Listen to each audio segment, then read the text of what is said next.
뇌물까지. 부장님은 가정도 있으시면서 대체 왜 이러시는 건데?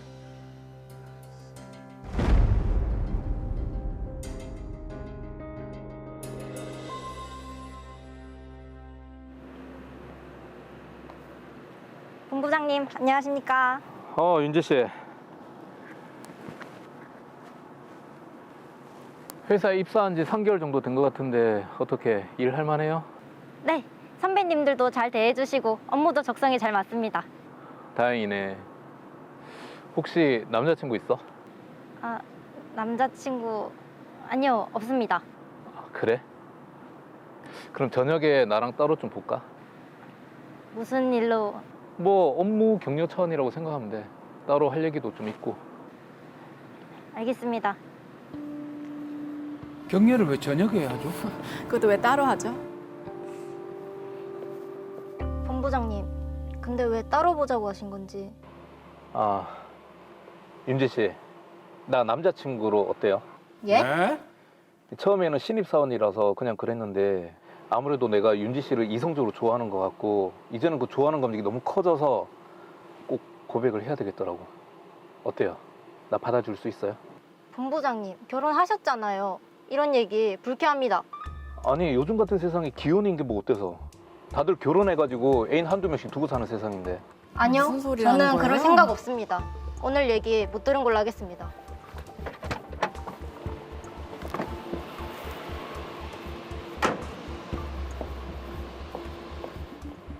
지은지 어디까지 버티나 보자. 꼭 내 여자로 만들고 말 거니까.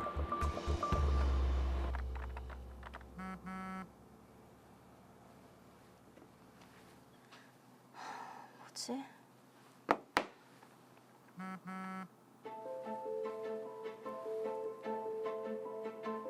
제발 자기를 좋아해달라고? 이 사람이 미쳤나? 나를 너무 쉽게 본 건가?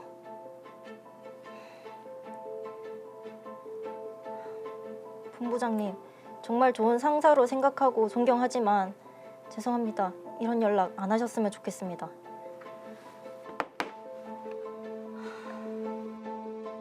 그날 이후 본부장님은 6개월 넘게 저에게 메시지를 보내왔고 일방적으로 꽃바구니나 선물을 보내는 일도 있었습니다. 그런데 본부장님, 대체 왜 이러시는 건데요? 혹시 박 팀장이랑 사깁니까? 그게 왜 궁금하신데요? 나는 안 받아주고 박 팀장하고 히히호호. 내가 열 안 받겠습니까? 그건 제가 알 바 아니죠. 본부장님, 이제 좀 그만 괴롭히세요. 제가 윤재 씨 지금 괴롭히고 있습니까? 네. 아, 그런 겁니까?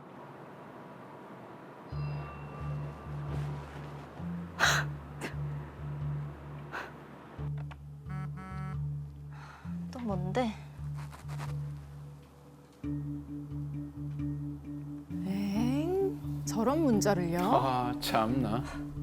세상에서 떠나겠다고? 진짜 매번 받아달라고 협박이나 하고 회사에서도 자꾸 곤란하게 만들고 진짜 이대로는 안 되겠다.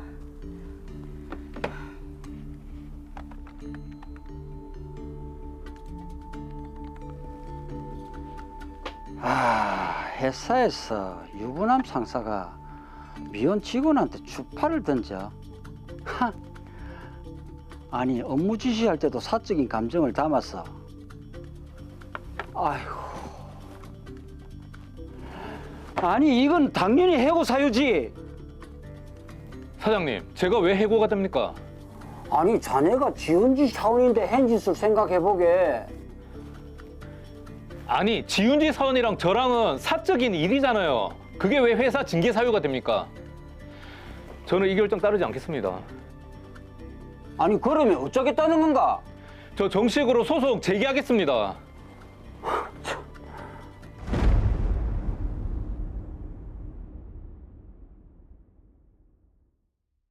네, 지윤지 씨와 강효성 씨 사이에 분쟁이 발생했고 회사에서는 징계 차원에서 해고를 결정한 것인데 강효성 씨는 억울하다 이런 입장이네요. 아니 강효성 씨는 지금 현실 감각이 너무 없어요. 이게 어떻게 억울한 상황입니까? 아 정말 제가 너무 억울하네요. 빨리 사건 정리 한번 해보겠습니다. 덜러 이어 사건 번호 제465호입니다.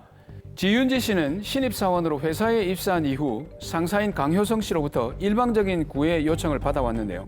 알고 보니 강효성 씨는 기혼자였습니다.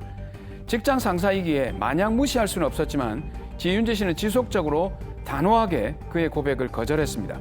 하지만 강효성 씨의 잘못된 관심은 6개월 이상 계속되었고 급기야 회사에 꽃바구니를 보내고 다른 사람과의 만남에 대해서까지 간섭했습니다. 이에 참다 못한 지윤지 씨는 회사에 이 사실을 알렸는데요. 회사에서는 해당 사실을 조사한 뒤 강효성 씨에게 해고 처분을 내렸습니다. 하지만 강효성 씨는 지윤지 씨와 둘 사이의 사적인 문제라며 해고 처분은 과하다고 주장하고 있는 상황입니다. 네, 여러 가지 짚어볼 쟁점이 많은 상황인 것 같습니다. 우선의 피해자 지윤지 씨 입장에서는 이런 일이 생겨서 참 괴롭고 또 억울할 것 같은데요. 자, 박보영 변호사님 이 사건 어떻게 보셨나요? 피해자인 지윤지 씨의 입장에서 유부남인 직장 상사의 교제 요청에 수차례 거부 의사를 밝혔음에도 지속적인 구행위를 당하고 있어 정신적으로 엄청난 고통을 받고 있는 상황입니다. 피해자 입장에서는 직장 상사로부터의 이런 행위에 적극 대응하다가 오히려 인사상 불이익을 당하지는 않을까라는 불안감에 피해에 대해 소극적으로 대처하는 경우가 많은데요. 초기의 적극적인 대응만이 더 큰 피해를 막을 수 있다는 점을 꼭 기억하시기 바랍니다. 네, 자 우선에 강효성 씨가 부하 직원인 지윤지 씨에게 한 행동들, 뭐 꽃바구니를 보내고 일방적인 구애를 하는 이런 행동들 어떻게 봐야 되겠습니까? 네, 직장 내 괴롭힘으로 판단되는데요. 네. 근로기준법 제76조에는 사용자 또는 근로자는 직장에서의 지위 또는 관계 등의 우위를 이용하여 업무상 적정 범위를 넘어 다른 근로자에게 신체적, 정신적 고통을 주거나 근무 환경을 악화시키는 행위, 즉 직장 내 괴롭힘을 하여서는 아니 된다라고 규정하고 있는데 강효성 씨의 일련의 행위들은 여기에 해당합니다. 근데 이제 직장 내 괴롭힘이라고 하셨는데 강효성 씨는 애정 문제는 두 사람 사이의 문제다, 사적인 문제다 이렇게 얘기를 하면서 해고는 좀 과하다 주장을 하고 있습니다. 이거 어떻습니까? 네, 유부남인 강효성 씨의 일방적인 구애 행위이고 그 행위가 지위의 우위를 이용하여 지속적으로 피해자에게 정신적 고통을 준 것이기 때문에 강효선 씨의 이런 주장은 받아들여지지 않을 것 같습니다.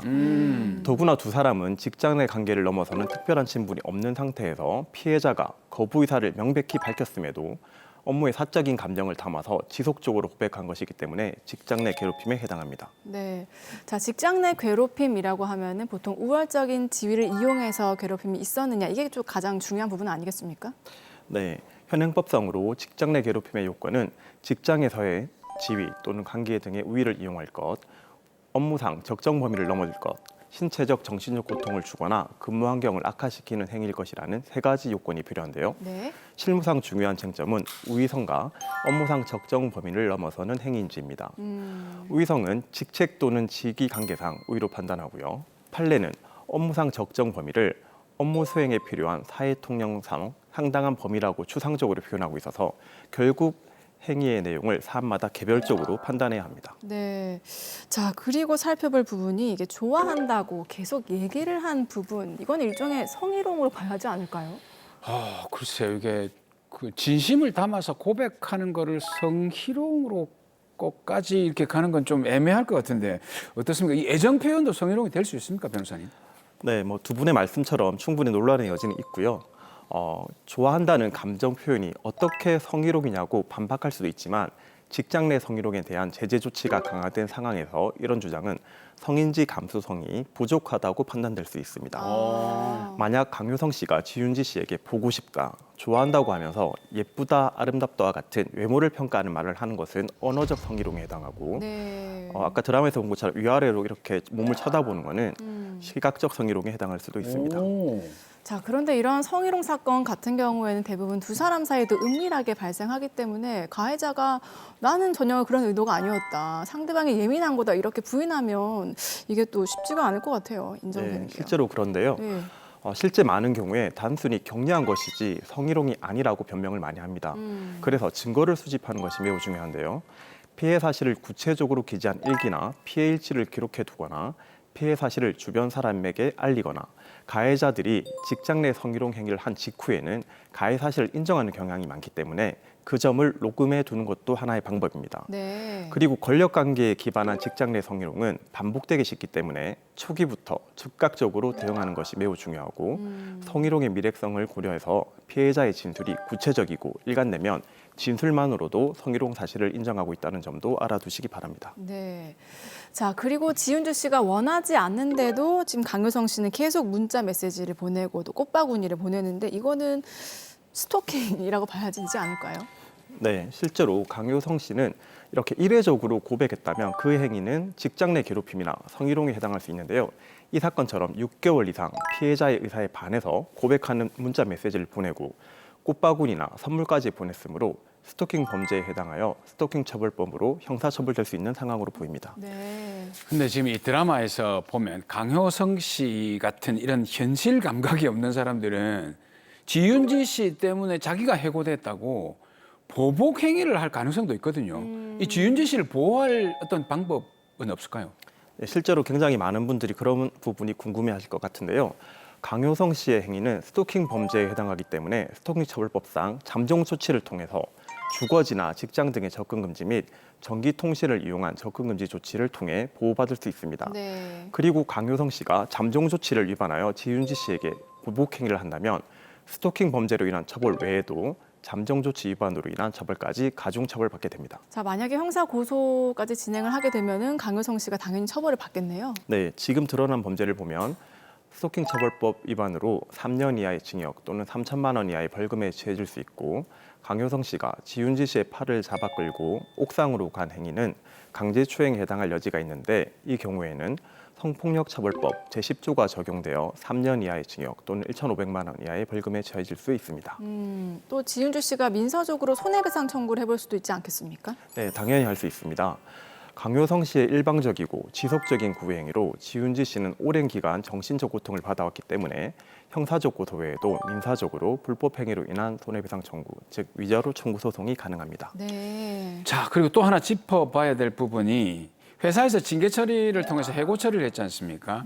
이게 좀 부당하다고 소송을 진행하겠다는 강효성 씨의 입장인데 네. 그러면 앞에 사안을 뭐 따로 생각하더라도 해고 처분이라는 이것 자체만은 어떻게 합당한지 한번 봐야 되지 않겠습니까? 어떻습니까? 네, 강효성 씨 입장에서는 이 부분이 제일 중요할 것 같은데요. 그렇죠. 강효성 씨가 직장 내 지위를 이용하거나 지위 내지 관계의 우위를 이용해서 지윤지 씨를 상대로 직장 내 괴롭힘과 성희롱을 함으로써 사적 감정을 업무와 연관시켜 지울 수 있다는 모습을 보여준 점, 그리고 자살을 암시하는 메시지 등을 보내고 네. 사전 승인 없이 출근하지 않았던 점에 비춰보면 강효선 씨와 회사의 사이의 신뢰관계는 고용관계를 계속할 수 없을 정도로 현저히 훼손되었다고 보기 때문에 정당한 해고로 판단됩니다. 강효성 씨와 회사 사이에 신뢰관계가 훼손됐다 이거는 구체적으로 어떤 의미인가요? 네, 제가 사건을 좀 더 자세히 살펴보았더니 지윤지 씨의 상급자로서 인사평가 권한이 있었고요. 네. 구행의 상당수는 사내 업무용 메신저 프로그램을 이용해 이루어졌습니다. 그런데 강효성 씨는 지윤지 씨가 교제를 거절하면 퇴사하겠다는 식으로 업무와 연관 지을 수 있다는 모습을 보여줬거든요. 네. 신입사원인 지윤지 씨 입장에서는 강효성 씨와의 원만한 관계를 유지하는 방법은 결국은 교제를 받아들이는 방법밖에 없을 것인데 이것은 성적 굴욕감이나 혐오감을 일으키는 행위이거나 업무상 적정 범위를 넘어 정신적 고통을 주거나 근무 환경을 악화시키는 행위에 해당합니다. 예. 그렇죠. 이런 행위를 용인할 해서는 당연히 없겠죠. 그럼요. 네, 때문에 회사의 해고 처분은 정당하다고 보입니다. 그런데 말이죠. 지금 이 회사도 좀 책임을 져야 될 것 같은데 이런 강효성 씨를 입사하고 승진시켜준 책임 이게 뭐 이른바 사용자 책임이라는 걸 져야 되지 않겠습니까? 네, 물론 회사도 구체적 사안에 따라서는 사용자 책임의 여부가 인정될 수 있는 경우도 있는데요. 이 사안처럼 지윤지 씨가 직장 내 성희롱, 괴롭힘 등으로 회사에 고충 신고를 했고요. 회사 차원에서 상황의 심각성, 그러니까 강효성 씨가 계속 근무하는 것은 피해자 지윤지 씨의 고용 환경을 감내할 수 없을 정도로 악화시키는 결과를 가져올 수 있는 상황임에도 방임하거나 방치함으로써 피해자의 정신적 고통을 더욱 심화시키게 된다면 회사도 불법 행위로 인한 손해배상 책임을 질 수도 있습니다. 네, 변호사님 그럼 궁금한 게 혹시 이게 지금 업무 시간이 아니거나 회사 외 뭐 회식 자리 같은 경우에서 이런 일이 발생했다면 그것도 직장 내 성희롱에 해당이 되나요? 네, 해당될 수도 있습니다. 오. 판례에 따르면 회식을 마친 후 귀가하는 도중에 성희롱한 사건에 대해서 업무에서 온전히 벗어나기 전에 발생한 행위로서 업무 관련성이 인정된다며 직장 내 성희롱으로 인정한 사례가 있습니다. 네. 자, 하나씩 정리를 해보니까 지금 강효성 씨에게 내려진 처분은 합당한 것 같고 오히려 그동안 고통받았을 피해자 지윤지 씨를 좀 보호할 수 있는 조치가 필요할 것 같다는 생각이 드는데 자, 마지막으로 변호사님 윤지 씨에게도 한마디 해주세요. 네.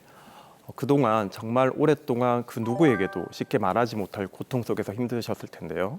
용기를 내셔서 회사에 알렸고 회사 역시 즉각적으로 강효성 씨를 해고 조치한 것은 정말 다행입니다.